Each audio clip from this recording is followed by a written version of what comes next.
Mahal kong mga lolo at lola, umupo muna kayo at huminga ng malalim. Ang balitang ito ay talagang makakapagpabilis ng tibok ng inyong puso.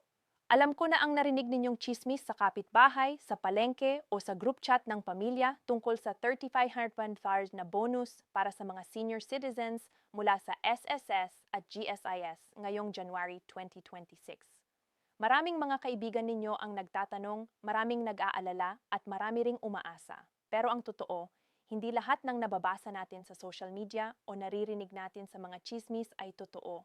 Bilang isang taong nag-aalaga sa inyo at gustong protektahan kayo mula sa maling impormasyon, uupo ako ngayon kasama ninyo dito sa mesa, parang magkakapamilya lang tayo at ipapaliwanag ko ng malinaw ng simple at ng totoo kung ano ba talaga ang nangyayari sa bonus na ito.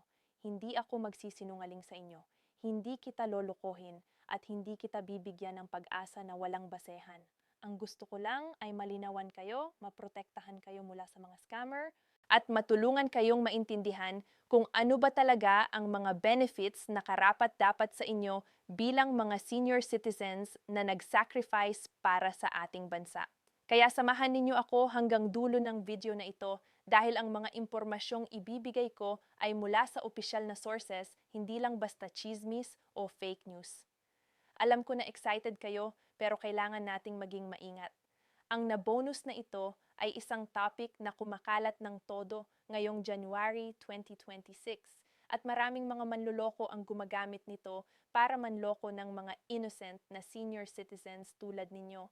Ang totoo kasi walang official announcement mula sa Social Security System o Government Service Insurance System tungkol sa isang one-time bonus na exactly 13,500 para sa lahat ng seniors ngayong buwan.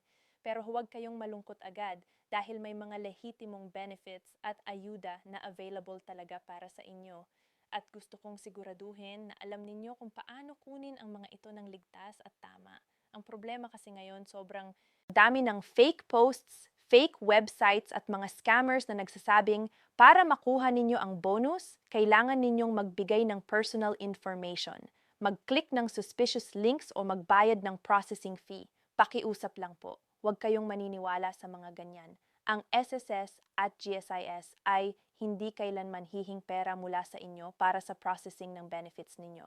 Libre yan dahil karapatan ninyo yan bilang mga members at retires. Ngayon, pag-usapan natin ng masinsinan kung ano ba talaga ang mga benefits na available sa inyo ngayong 2026. Para sa mga SSS pensioners, ang regular monthly pension ninyo ay patuloy na ibibigay every month based sa computation ninyo nung kayo ay nag-retire. Ang average pension ay umiikot sa 5,000 to 10,000 per month, depende sa contributions at years of service ninyo. Bukod dito, may 13th month pension benefit kayo na katumbas ng isang buwan ng inyong regular pension. At ito ay normally released every December or January. Kaya kung ang pension ninyo ay 8,000 per month, ang 13th month ninyo ay 8,000 din. Ito ay hindi bonus kundi guaranteed benefit ninyo. Para naman sa GSIS pensioners, pareho rin ang sistema.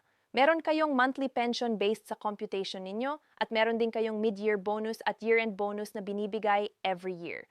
Ang mid-year bonus ay usually 5,000 habang year-end bonus ay depende sa minimum pension amount ng GSIS.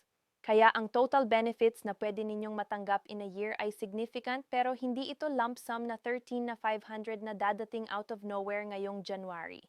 Ang dahilan kung bakit kumakalat ang ganitong fake news ay dahil maraming scammers ang gumagamit ng totoong programs ng gobyerno at pine-present nila ng twisted way para manghuli ng biktima. Halimbawa, ang Pensioners ID Update Program ng SSS ay lehitimo. Pero may mga scammers na nagsasabing kailangan ninyong mag-register ulit at magbayad para makuha ang bonus. Huwag po kayong maniniwala, ang SSS ID update ay free at pwede ninyong gawin online through the official SSS website o sa SSS branch mismo. Walang babayaran. Isa pang tactic ng mga scammer ay ang pag-send ng text messages o emails na nagsasabing kayo ay qualified sa special COVID-19 recovery bonus para sa seniors. At kailangan lang ninyong i-click ang link at mag-provide ng SSS number, birthday at bank account details. Kapag ginawa ninyo ito, nakuha na nila ang personal information ninyo at pwede na kayong ma-hack o ma-steal ng identity. Kaya ang golden rule dito ay simple.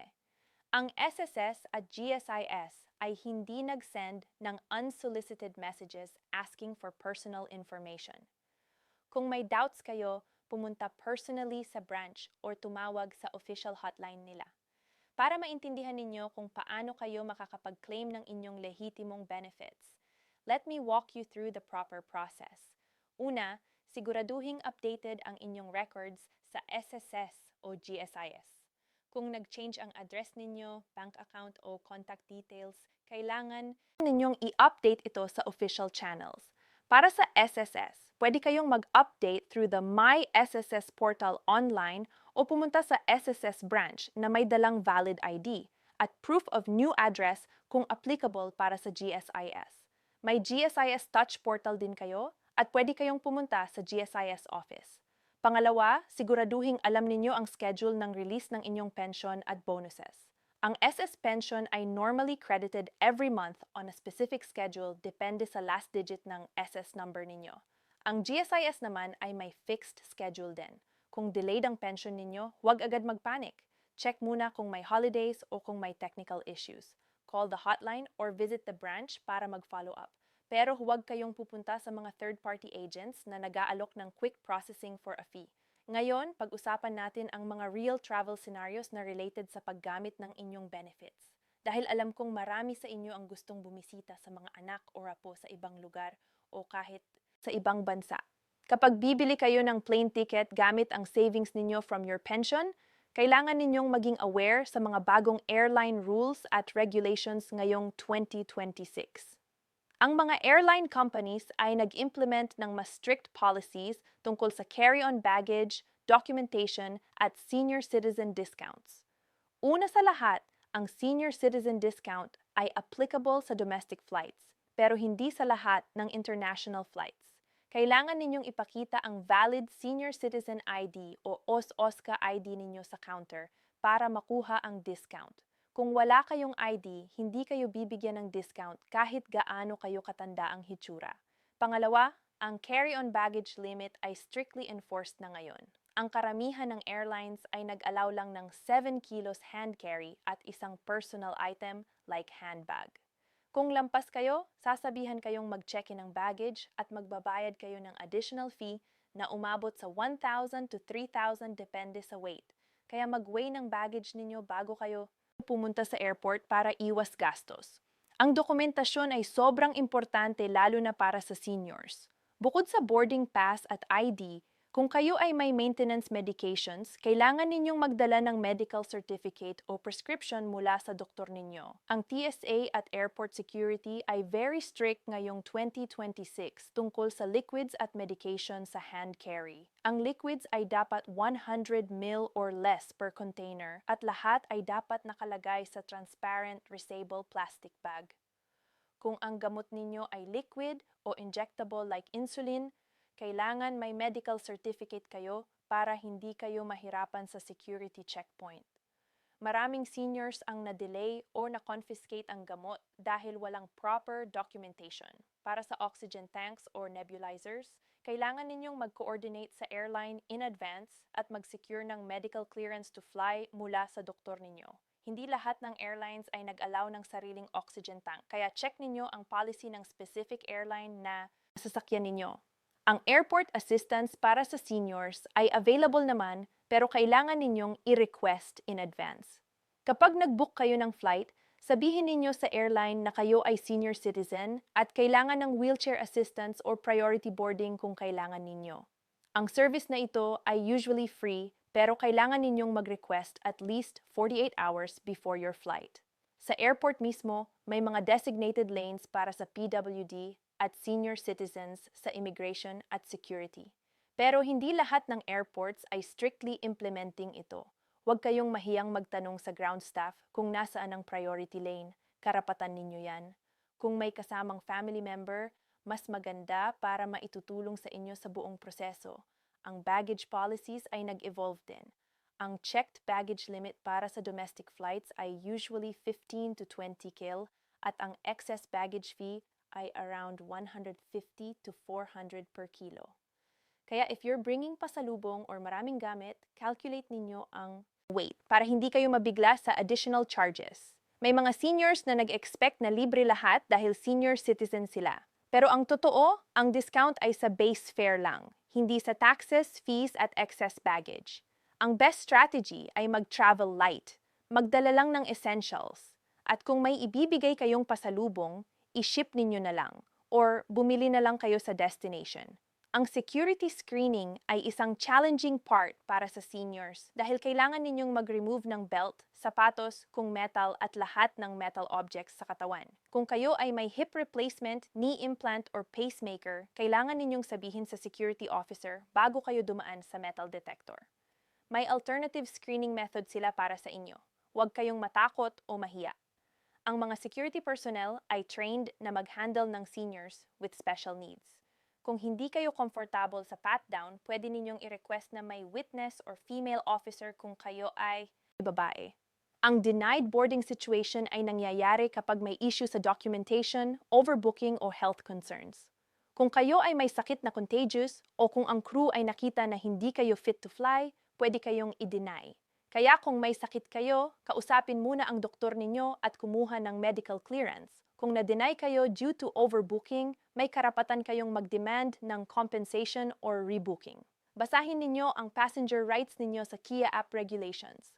Maraming seniors ang hindi aware sa rights nila at tumatanggap na lang ng kahit ano. Ang travel scams na targeting seniors ay rampant. May mga tao sa airport na nag-aalok ng taxi or hotel accommodation na mas mura daw pero scam pala. Huwag kayong sumama sa strangers. Use only authorized airport taxis or Grab. May mga nag-aalok din ng currency exchange na maganda daw ang rate pero peke pera o sobrang laki ng commission. Mag-exchange kayo sa authorized money changers lang.